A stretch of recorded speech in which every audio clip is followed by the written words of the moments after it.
ACP Pankaj पुरोहित घसीटते हुए सूर्यवंशी परिवार को ले आते हैं थाने, तो उनकी हमायत में पहुंच जाते हैं राघव सिंह राजपूत। एपिसोड में बहुत बड़ा धमाका होने वाला है। एडवोकेट अंजलि अवस्थी सीरियल की फुल अपडेट जानने के लिए आप हमारे चैनल सर्वे एक्सप्लेन को प्लीज सब्सक्राइब जरूर कर लें। अगर ये सीरियल आपको अच्छा लगता है तो please like share and comment करें। तो चलिए स्टार्टिंग करते हैं। हम देखते हैं आरती वेद को मंदिर में ले जाती है। वहाँ पर जाकर उसे कहती है कि मेरे मांग में संदूर भर दो। वेद आरती की ओर देखने लग जाता है। आरती कहती है क्या हुआ, तुम मुझसे प्यार नहीं करते हो? वेद कहता है मैं तुमसे बहुत प्यार करता हूँ, मगर तुमने ना तो कोई हार श्रृंगार किया है और ना ही दुल्हन के कपड़े पहने हैं। हमारे हाथों में कंगन नहीं है, ना ही तुम्हारे मांग टीका है, ना ही हमारे साथ परिवार वाले हैं। क्या हम ऐसे ही शादी कर लेंगे क्या? कुछ ही दिनों में हमारी शादी होने वाली थी। हमारी माँ का मन जीत कर मैं ये शादी करना चाहता था। इसे शादी करना ठीक होगा क्या? आरती कहती है इस शादी के लिए मेरी माँ कभी नहीं मानेगी, इसके बारे में आप मत सोचिए। आरती कहती है आप मुझे ये बताइए, आप मुझसे प्यार तो करते हैं ना? वेद कहता है आरती तुम ये कैसा सवाल कर रही हो, मैं तुमसे बहुत प्यार करता हूँ। आरती कहती है तो फिर क्या चाहिए? सामने देवों के देव महादेव हैं, उनके सामने आप मेरी मांग भर दीजिए और मंगलसूत्र पहना दीजिए। वेद महादेव के चरणों में पड़ी हुई सिंदूर की थाल उठाकर लाता है और आरती को कहता है ये महादेव को स्पर्श किया हुआ सिंदूर है। आरती कहती है देर किस बात की है, भर दीजिए मेरी मांग। वेद कहता है हे देवों के देव महादेव, मैं आपको साक्षी मानकर आरती की मांग भरने जा रहा हूँ, आप हम दोनों को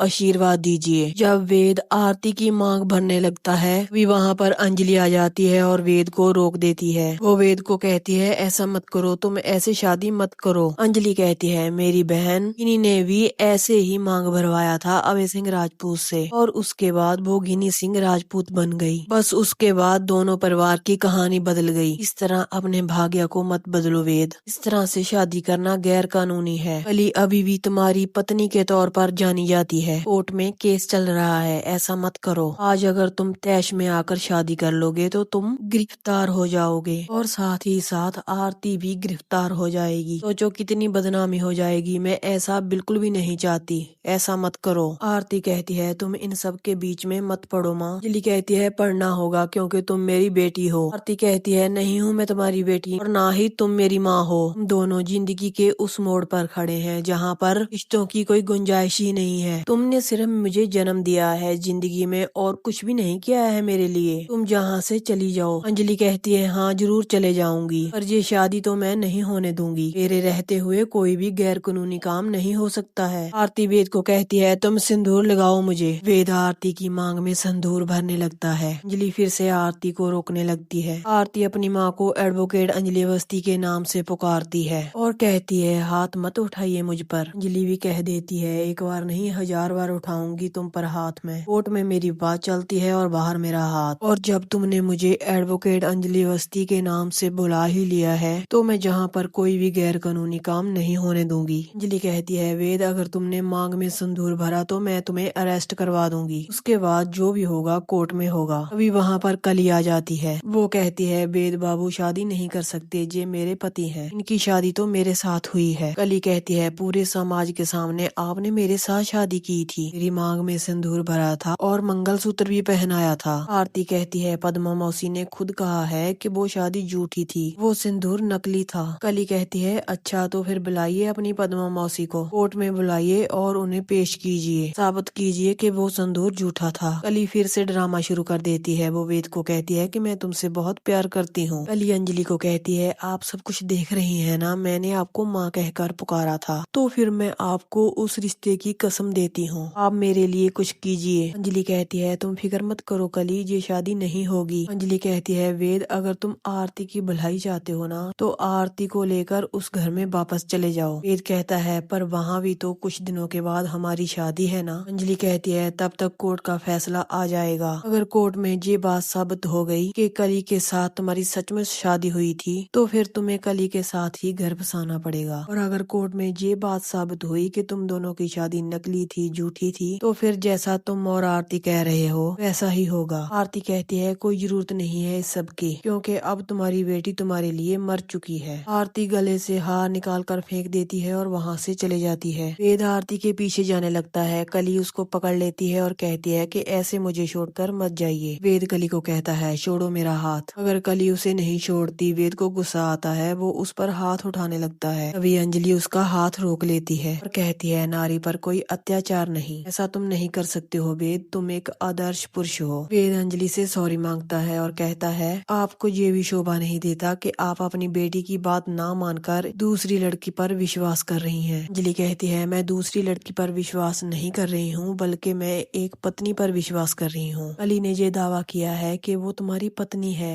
इसीलिए मैं इसकी बात पर विश्वास कर रही हूँ। अंजलि भी वहाँ से चले जाती है। अली वेद के पैरों में गिर जाती है और कहती है कि मैं आपसे बहुत प्यार करती हूँ, मुझे ऐसे छोड़कर मत जाइए। वेद कहता है, इस जन्म में तो मुमकिन नहीं है, क्योंकि ये मेरा 7वां जन्म है और मैं सिर्फ और सिर्फ आरती का हूँ। वेद वहाँ से चले जाते हैं। तभी वहाँ पर सादिका आ जाती है। वो कली को कहती है, तुम अपना हक मत छोड़ना। कली सादिका को कहती है, मुझे कुछ समझ में नहीं आता, एक तरफ तो आप वेद बाबू और आरती की शादी करवाने जा रही हैं और एक तरफ आप मुझे ये कह रही हैं कि अपना हक मत छोड़ना। आप ऐसा क्यों कर रही हैं? सादिका कहती है, ऐसे सवाल तुम मुझसे क्यों कर रही हो? तुम इतिहास जानकर क्या करोगी? बस तुमसे जितना कह रही हूँ उतना ही करो, ये तुम्हारी भलाई के लिए ही है। शादी के दिन तुम वहाँ पर आ जाना, सुबह से लेकर शाम तक वहीं रहना, मेहंदी हल्दी शादी सब कुछ अटेंड करना। मैं भी देखना चाहती हूँ आखिर होता क्या है। कली कहती है, मुझे कुछ भी समझ में नहीं आ रहा, आप क्या कहना चाहती हैं? सादिका कहती है, मैंने कहा ना तुमसे ये सब मुझसे मत पूछो, बस इतना समझ लो कि ये मेरी चाल है। आगे हम देखते हैं किसी भी पंकज पुरोहित जी सूर्यवंशी से कहते हैं, मुंह खोलिए वरना आपको दिक्कत हो जाएगी। सोनल कहती है, सुनिए आप ऐसे इनको टच नहीं कर सकते। एसीपी उसे भी कह देते हैं, चुपचाप वहाँ पर बैठो, तुम्हारी आवाज नहीं बाहर आनी चाहिए। एसीपी कहते हैं, आप राजवंशी हैं, इसीलिए आपकी इज्जत का लिहाज कर रहा था, पर मैं चाहता तो अभी के अभी मीडिया को बुलाकर यहीं पर प्रेस कॉन्फ्रेंस करा सकता था, सबको बता सकता था कि लड़कियों की मगलन के लिए आप जिम्मेदार हैं। अभी वहाँ पर राघव सिंह जी आ जाते हैं। वो कहते हैं कि अपने लिमिट में रहो एसीपी। वो कहते हैं, समझते क्या है अपने आप को, एक बेगुनाह परिवार को ऐसे थाने में उठाकर ले आए, वो भी सीधा कुसुमगंज से, जहाँ पर दिल्ली, और जहाँ लाकर आप उनको टॉर्चर कर रहे हैं। क्या मैं पूछ सकता हूँ किसके इशारों पर ये सब कुछ किया जा रहा है? एडवोकेट अवस्थी के। राघव सिंह राजपूत एसीपी से सवाल पे सवाल किए जाते हैं। जयंत सिंह कहता है, चुप क्यों हैं, जवाब दीजिए। एसीपी कहते हैं, पद्मा को किडनैप किया है। राघव सिंह कहते हैं, क्या आपके पास कोई सबूत है? आप मुझे जवाब दीजिए, वरना मैं प्रेस मीडिया बुलाकर आपसे पहले यहाँ पर मैं कॉन्फ्रेंस करवा दूंगा, वो भी सिर्फ 2 मिनट में। आपको ये भी पता है चंद्रभान सिंह की मुट्ठी में आप कैद हैं। सत्या सिंह के खून के मामले में बुरी तरह फंस चुके हैं आप। बोलिए, बुलाऊं प्रेस को? एसीपी कहते हैं, आप मुझे डराने की कोशिश कर रहे हैं। राघव सिंह कहते हैं, हाँ डरा रहा हूँ, ऐसा ही कुछ समझ लीजिए। राघव सिंह फोन लगाने लग जाता है। एसीपी कहते हैं, किसे फोन लगा रहे हैं? चंद्रभान सिंह ठाकुर को। राघव सिंह कहते हैं, हाँ, क्योंकि सारे सबूत हैं उनके पास। क्योंकि कैसे आप निरपराध लोगों को बाहर से उठाकर लाते हैं, बिना किसी गवाह और सबूतों के उनका इनकाउंटर कर देते हैं। और अब ये राजवंशी परिवार आप इन्हें उठाकर लाए हैं। शायद आपको पता नहीं है, राजवंशी परिवार का सीधा ताल्लुक राजपूत फैमिली के होने वाले दामाद के साथ है और ये राघव सिंह राजपूत उनको छूने तक नहीं देगा। अभी के अभी आप छोड़ दीजिए इन्हें। जयंत सिंह कहता है, क्या हुआ, सुनाई नहीं दे रहा? वे सिंह कहता है, माना कि मैं कोई वकील नहीं हूँ, पर मैं भी इस घर का मेंबर हूँ। आरती मेरी बेटी जैसी है और उसकी शादी वेद राजवंशी से होने वाली है और ये हमारी इज्जत का सवाल है। वैभव सिंह भी कह देता है, क्या हुआ, आपके कानों तक हमारी बात नहीं पहुँच रही है क्या? फिर जवाब क्यों नहीं दे रहे आप? अभी वहाँ पर अंजलि आ जाती है और कहती है, देखकर तो लग रहा है वीराने में कई लाशें पड़ी हैं और बहुत सारे गिद्ध उन्हें नोचने आ गए हैं। जैसे कि आपको पता है, अंजलि के बोलने का अलग ही अंदाज होता है। वो कहती है, ए ससुर जी, वेद को ढाल बनाकर ये सब बातें क्यों कर रहे हैं आप? असली बात करेंगे तो पर्दाफाश हो जाएगा। वैसे भी ये पर्दाफाश होने वाला है, सबको पता चल जाएगा कि पद्मा की किडनैपिंग के पीछे राजवंशी परिवार, ठाकुर परिवार और राजपूत परिवार है। तो दोस्तों, यहीं पर इस इंटरेस्टिंग से एपिसोड का एंड हो जाता है। राघव सिंह राजपूत और एडवोकेट अंजलि अवस्थी के बीच फिर महायुद्ध होने वाला है। किसकी हार होगी और किसकी जीत, ये जानने के लिए आप हमारा कल का एपिसोड फुल जरूर देखना। न्यू एपिसोड की अपडेट के साथ कल मिलते हैं।